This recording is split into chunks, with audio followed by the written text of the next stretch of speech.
चलो, so let's start with the first chapter, introduction to assurance. तो introduction to audit इन्होंने नहीं बोला, इंट्रोडक्शन टू अश्योरेंस इन्होंने यहाँ पे इसको टर्म दिया है। इंट्रोडक्शन टू अश्योरेंस टर्म क्यों दिया है वो हम लोग देख लेते हैं। ठीक है। तो ऑडिट का कंसेप्ट क्या है वो उसको समझने से पहले हम लोगों को अश्योरेंस का कंसेप्ट समझना पड़ेगा कि अश्योरेंस क्या होता है। अश्योरेंस को का मतलब हिंदी में हम लोग क्या कहते हैं, विश्वास दिलाना। अश्योरेंस मतलब ये होता है विश्वास दिलाना। ये सुनो, है ना भाई? हाँ, है ना, मतलब मुझे रिस्पॉन्ड करते हैं ना, पता नहीं चलेगा पढ़ा किसको रहा हूँ। ठीक है। Yes sir. तो अश्योरेंस मीन्स ट्रस्ट दिलाना, विश्वास दिलाना। ठीक है। नाउ द इश्यू इज कि भाई अगर आप अश्योरेंस की बात करते हो तो इसमें क्या ऐसा नया है कि सर हमको यहाँ पे इसको पढ़ना पड़ रहा है? ऐसी क्या बात है इसमें? तो देखो, अब क्या है कि हमारे दुनिया में बहुत सारे बिजनेसेस एग्जिस्ट करते हैं। ठीक है, पता है आपको? अगर आप बात करो तो भाई वर्ल्ड में बहुत सारे बिजनेसेस हैं मेजरली। देशों में मेजर लड़ाइयों का रीजन भी कहीं ना कहीं इनका इकोनॉमिक स्टेटस ही है। ठीक है, इकोनॉमिकली ग्रोथ। हर कंट्री चाहती है कि हम दूसरे कंट्री से बेटर इकोनॉमिक ग्रो करें। और वो इकोनॉमिक ग्रोथ तभी हो सकती है जब आपके पास बिजनेसेस अच्छे से काम कर रहे होंगे, है ना भी? समझते हो इस चीज को? धीरे धीरे जैसे जैसे आप लोग into the world of commerce आगे बढ़ रहे हो, ये चीज आपको समझ में आ रही है कि भाई सब मेजर सब इश्यूज इकोनॉमिक ग्रोथ को लेकर के ही है ना? ये सुनो। यस। तो अब सब कंट्रीज में देयर आर सेवरल बिजनेसेस जो काम कर रहे हैं। अब बिजनेसेस के साथ एक दिक्कत है कि भाई हर बिजनेस को अपना अकाउंटिंग मेंटेन करना पड़ता है। नाउ यू आर इनटू वो, भाई आपने फंडामेंटल्स पढ़ लिए तो अब अकाउंटिंग हम लोग मेंटेन करते हैं, तो वो एक पीरियड के लिए मेंटेन करते हैं। क्या होता है वो पीरियड? क्या होता है पीरियड? क्या होता है? किस पीरियड के लिए आप अकाउंटिंग मेंटेन करते हो? क्या कहते हैं उस पीरियड को? क्या वो भाई कोई जवाब क्यों नहीं दे पा रहा? हम अकाउंटिंग जिस पीरियड के लिए मेंटेन करते हैं उसको क्या कहते हैं? नहीं पता? किसी को नहीं पता? पूर्वा, नेहल, शुभ?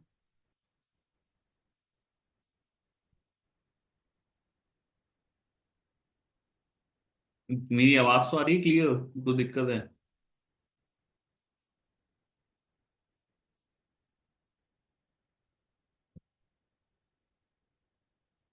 शुभ, am I Audible?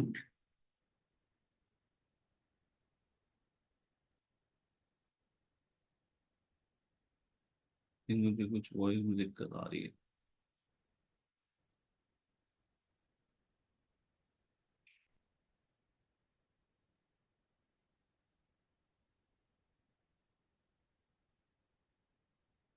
Nehal and Purva, am I audible? Yes sir. हाँ। Yes sir. ठीक है। तो मैंने एक क्वेश्चन पूछा था कि भाई जिस पीरियड के लिए हम लोग अकाउंटिंग करते हैं उस अकाउंटिंग को क्या, उस ईयर को क्या कहते हैं? What it is called? क्या वो फाइनेंशियल ईयर नहीं पता? First financial period. हाँ। 1 अप्रैल टू 31 मार्च। हाँ, generally starting from 1 April to 31 March, ये हमारा फाइनल। तो हर बिजनेस को अपने एक फाइनेंशियल ईयर की क्या करनी पड़ती है, अकाउंटिंग करनी पड़ती है। ठीक है। इस सर पी आपकी वॉइस लैग कर रही है। मेरी वॉइस लैग कर रही है? मतलब समझ नहीं आ रहा आप क्या कह रहे हो। थोड़ा एक अटक अटक के आ रहा है। एक सेकेंड।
अभी ठीक आ रही है मेरी वॉइस आपको?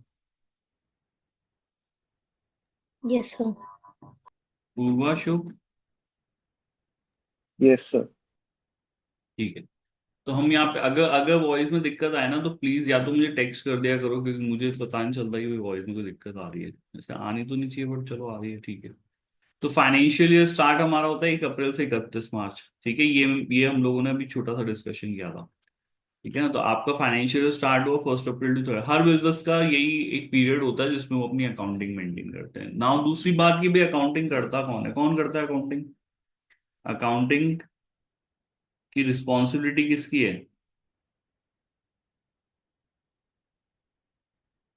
किसकी अकाउंटिंग की रिस्पॉन्सिबिलिटी किसकी होती है? अकाउंटेंट। अकाउंटेंट।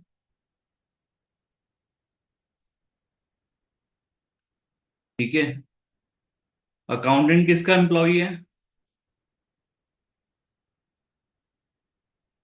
किसका एम्प्लॉय है अकाउंटेंट? अकाउंटेंट एम्प्लॉय है अल्टीमेटली बिजनेस का, है ना। अकाउंटेंट किसका एम्प्लॉय है? अल्टीमेटली बिजनेस का, ठीक है ना।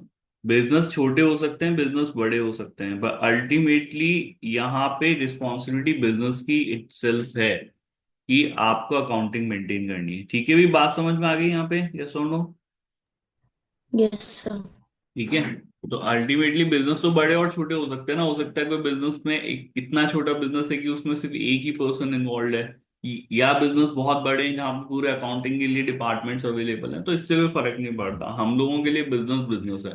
तो अकाउंटिंग करने की रिस्पॉन्सिबिलिटी अल्टीमेटली बिजनेस की होती है। तो अकाउंट्स मेंटेन कौन करती है? Business. They themselves maintain their accounts.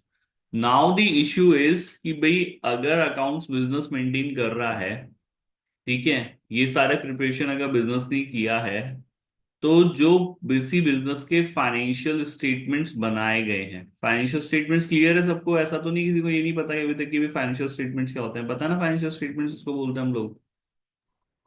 Yes sir.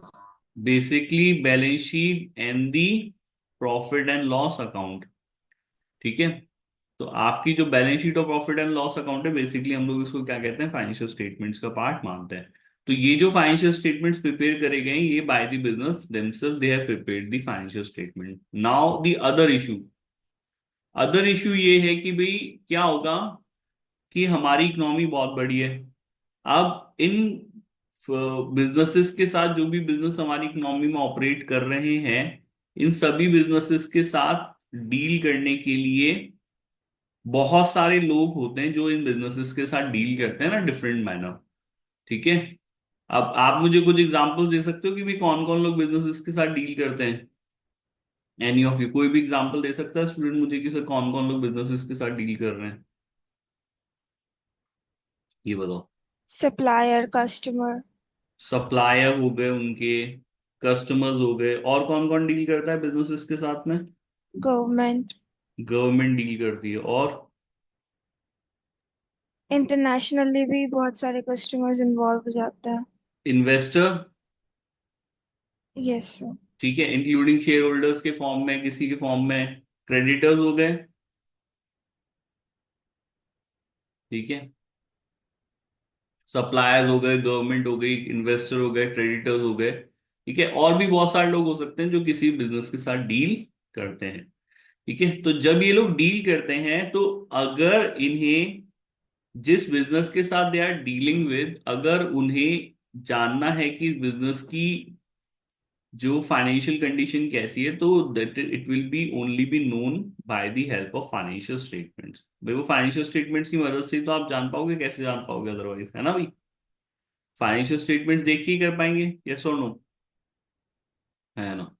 Now the question is कि सर ये फाइनेंशियल स्टेटमेंट देख के कर पाएंगे, बट इन फाइनेंशियल स्टेटमेंट की ऑथेंटिसिटी क्या है? क्योंकि अभी हमने क्या देखा? अभी हमने ये देखा कि financial statement they are prepared by the businessman themselves, they are prepared by the business themselves. So how it will be make sure, how we will make sure कि दो these financial statements they are prepared in a authentic manner? they are actually showing the true and fair financial position of the business. This how do we establish this authenticity? The major problem before us जो है वो ये है। आ रही है मेरी बात समझ में कि भाई हाँ ये तो बात है सर। देखो अगर बिजनेसमैन खुद से अपने अपने फाइनेंशियल स्टेटमेंट प्रिपेयर कर रहा है तो it will be the problem of authenticity. Supplier है, कस्टमर्स है, गवर्नमेंट, इन्वेस्टर है, क्रेडिटर्स है, ये लोग इसकी रिलायबिलिटी कैसे मांगे? है ना प्रॉब्लम? हाँ या ना? ये सुनो, आ रहा है प्रॉब्लम समझ में आ रहा है? Yes sir. चलिए, तो अब हमारे पास जो नेक्स्ट प्रॉब्लम, इस प्रॉब्लम का सोल्यूशन आता है वो हमारी अश्योरेंस सर्विसेज से आता है। ठीक है, तो एक सर्विस है जो हम लोग बेसिकली यहाँ पे प्रोवाइड कराते हैं, है ना, सर्विस ऑफ अश्योरेंस। ठीक है, अश्योरेंस मतलब विश्वास। तो हमारा काम बेटा विश्वास दिलाने का है। हम कौन है? हम ऑडिटर्स हैं। आप एसीसी की पढ़ाई करो, एसीसी की पढ़ाई कर लोगे तो क्या बन जाओगे? ऑडिटर बन जाओगे। यही होगा, हाँ या ना? यस। तो ऑडिटर बन के करेंगे क्या? ऑडिटर का जो मेजर काम है यहाँ पे, एक एक काम करता हूँ मैं ना, ये रिकॉर्डिंग बंद करता हूँ, माइट भी इसकी वजह से कोई दिक्कत आ रही हो। ठीक है ना, कल देख लेंगे रिकॉर्डिंग का कुछ। एक बार मैं रिकॉर्डिंग यहाँ पे स्टॉप कर देता हूँ।